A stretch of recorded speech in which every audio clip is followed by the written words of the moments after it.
Bonjour à tous, suite à la dernière vidéo, j'ai dû changer le lien de l'image présente dans la vignette car celle-ci ne fonctionnait pas.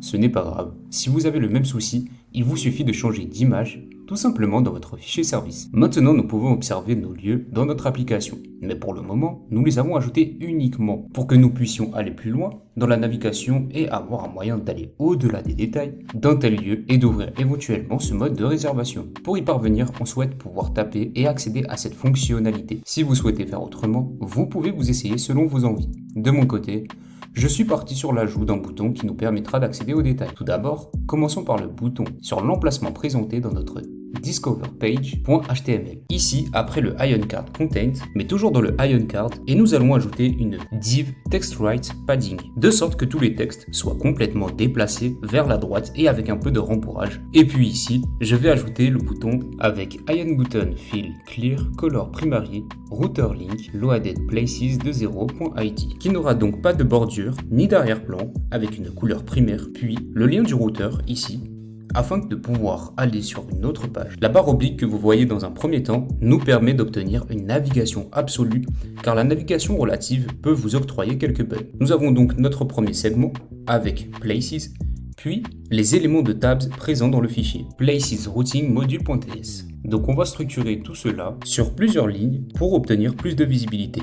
À l'intérieur de notre bouton, on aura un texte plus, vous pouvez mettre ce que vous souhaitez. J'ai pris un mot assez court exprès de mon côté. Maintenant, si on enregistre ça, on devrait avoir notre bouton ici. Je vais également retirer les attributs sur la div. Pour ma part, je vais laisser par défaut.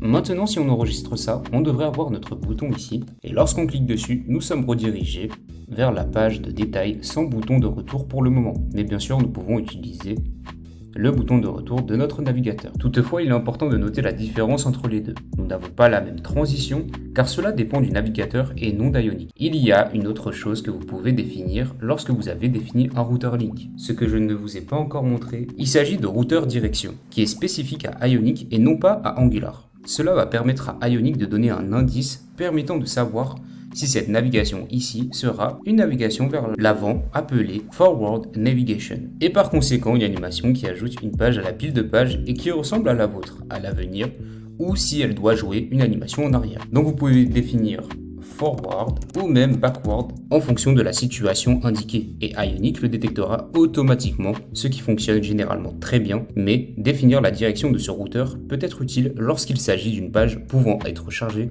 en tant que première page de votre application, où cela devrait réellement revenir en arrière au lieu d'avancer.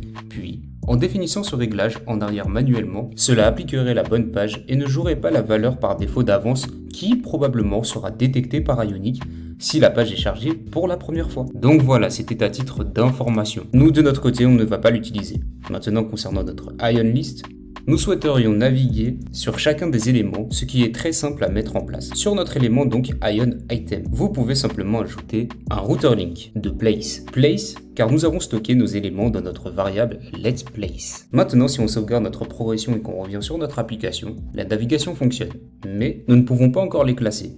Par conséquent, Ionic nous offre une fonctionnalité. On va se rediriger vers notre Ion Item, on va ajouter un attribut détail, tout en modifiant ici, donc on met bien place.id au niveau du router link. Vous n'avez pas besoin de transmettre de valeur, vous l'ajoutez comme ceci. Et si on revient sur notre application, on peut s'apercevoir une petite icône de flèche indiquant que cela vous fait avancer. Voilà notre aboutissement. Passons donc à la suite.